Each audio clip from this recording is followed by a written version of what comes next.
দীপাংকৰ ছাৰে আৰু আজিৰ এই সভাত উপস্থিত থকা আমাৰ জ্যেষ্ঠ শিক্ষক ছাৰ আৰু ভাস্কৰ ৰঞ্জন দত্ত ছাৰ সকলোকে মই মোৰ ফালৰ পৰা নমস্কাৰ জ্ঞাপন কৰিছোঁ।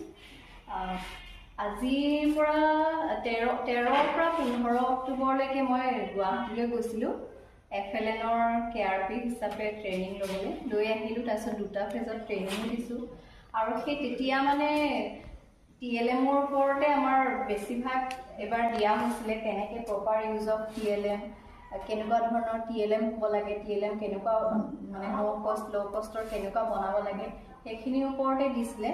আৰু দি আহি মই শনিবাৰলৈকে স্কুলত বাৰু নাই, তাৰপিছৰ পৰা আহি মই আমাৰ বিদ্যালয়ৰ এছিষ্টেণ্ট মোৰ কলিগ পদ্মজা বাইদেউক ক'লোঁ, তেখেতে তেনেধৰণে কৰিলে।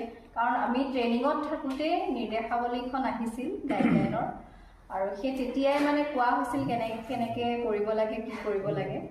সেই হিচাপে যদিও কৰিব পৰা নাই, ইমান কম সময়ত কৰিব নোৱাৰোঁ, তথাপিও তাইক কৈছিলোঁ এনেকৈ প্ৰস্তুতি চলোৱা বুলি।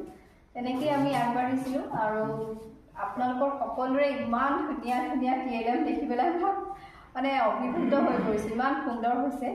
কিন্তু তাৰ ভিতৰতে কিছুমান গাইডলাইনত অহা নাই যেনেকৈ ছাৰে কৈছে, তাৰ বাবে কোনেও বেয়া পাব নালাগে। আৰু আমি নিজেও নাজানো আমি কেনেকুৱা কৰিছোঁ কি আমাৰ নিজৰ বিদ্যালয়ে কাৰণ আমি এতিয়া প্ৰয়োগ কৰিবলৈ এতিয়া মোৰ সময়ে পোৱা নাই, পামহে। আৰু বহুত কথা শিকি আহিলোঁ, গুৱাহাটীৰ পৰা বহুত কথা কৈছে তেখেতসকলে। সেইখিনি আমি যেতিয়া ট্ৰেইনিঙত দিছোঁ, যি আমাৰ নিপুণ সাৰথী বাইদেউ ছাৰ ইয়াতে আছে 2টা ক্লাষ্টাৰৰে, তেওঁলোকক দিয়া হৈছে যিমানখিনি আমাক তাত কোৱা হৈছিলে সেইখিনি আমি শ্বেয়াৰ কৰিছোঁহি আহি পেলাই। আৰু আপোনালোকৰ আগতো আমি মাজে সময়ে এনেকৈ আমি ক্লাষ্টাৰ মিট হ'লে আমি লগ পাম বা বেলেগ এনেকৈ 2টা ক্লাষ্টাৰ যেতিয়া আমাৰ লগ হ'ব তেতিয়া আমি পাম, তেতিয়া আমি এনেধৰণেৰে আমাৰ আলোচনাখিনি কৰি যাম যিকোনো এটা টপিকৰ ওপৰত। আজি যিহেতু বেছি ক'ব নালাগে বুলিয়ে কৈছে, গতিকে মই দুআষাৰ চমু বক্তব্যৰ ইমানতে সামৰণি মাৰিছোঁ। ধন্যবাদ।